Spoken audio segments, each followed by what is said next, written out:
This is Robert Harper at Virginia Farm Bureau bringing you the Merchandiser Minute for Friday, September the 18th, 2020, at the end of a very exciting week from a price action perspective in Chicago.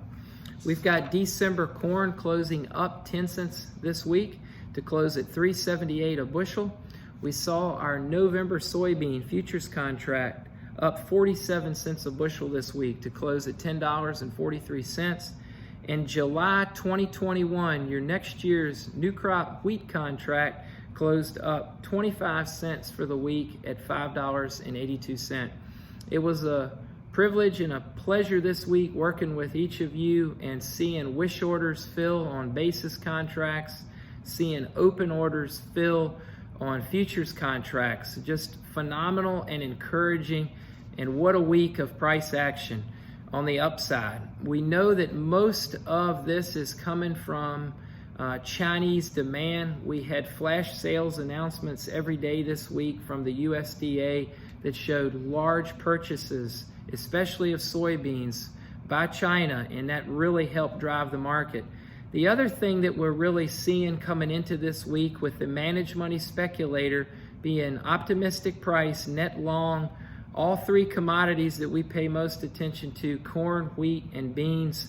We saw a lot of speculator activity in the markets this week, the futures markets, and we like to see that when we're on the upside, for sure. We did get some USDA numbers this week, obviously, as usual, that I wanted to highlight. Corn harvested acres in the U.S. coming into this week at 5%. Virginia came into the week at 34% harvested corn. U.S. bean, good to excellent rating was lowered again this week to 61%, good to excellent.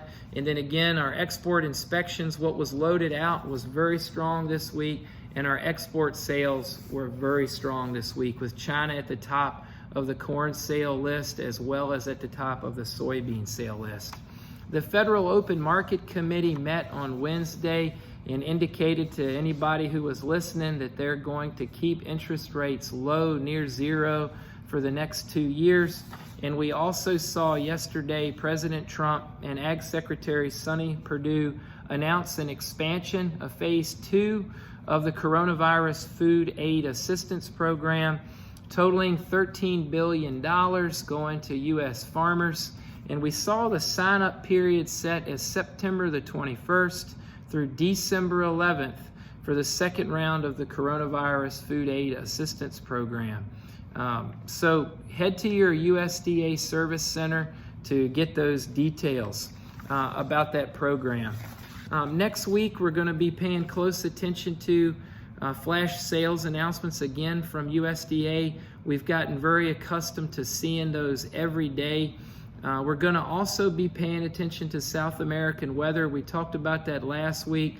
We know in some parts of Brazil and some parts of Argentina, those producers are going to the field now, and over the next month, a lot of hectares or a lot of acres will get planted down there, and that's certainly going to have an impact on price, and we'll see how that affects farmers selling, how the commercials are hedging, as well as how the speculators are buying or selling. So we'll keep our eye on that, and please give us a call if we can help you with any marketing. This is Robert at Virginia Farm Bureau's Grain Division.